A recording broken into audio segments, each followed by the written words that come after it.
Hi. In this one, we're going to go over multiplying polynomials by monomials, and we're going to go over 4 examples.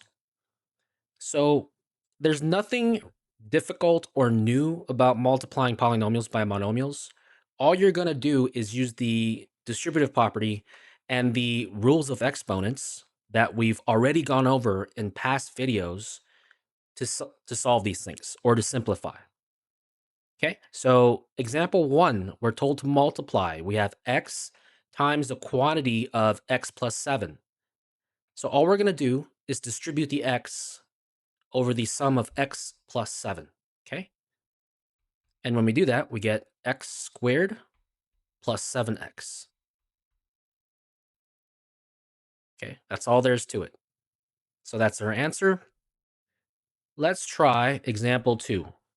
Again, we're going to distribute the negative 3x to each term in the polynomial within the parentheses.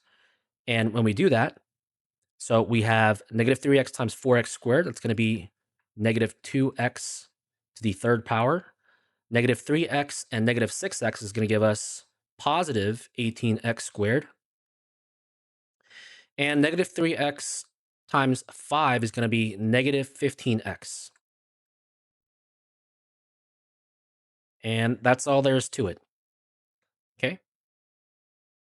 All right, example 3. Again, we're multiplying this monomial by this polynomial. And if my recommendation to you guys is to pause the video whenever I start a new example, to pause the video and try these examples on your own.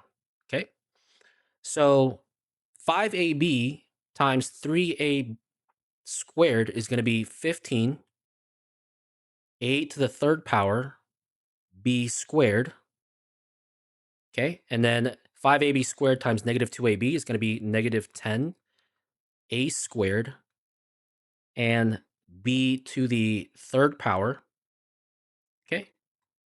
And then 5ab squared times b squared is going to be 5a b to the fourth power.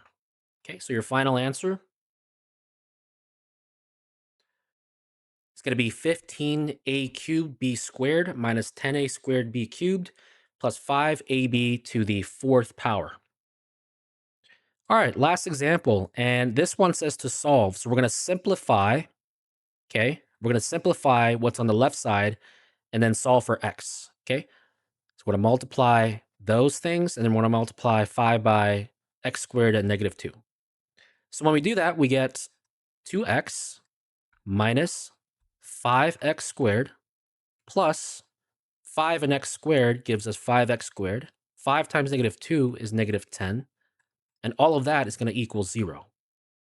And if you look on the left side, what you can see is that negative 5x squared and positive 5x squared cancel each other out. Okay, they give you a 0. So you can just cross them out. So we're just left with 2x minus 10 equals 0. And we can add 10 to both sides to solve for x.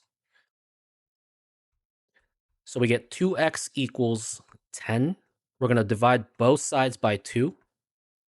And that's going to give us an x value of 5 because 10 divided by 2 is 5. Okay, and that's it.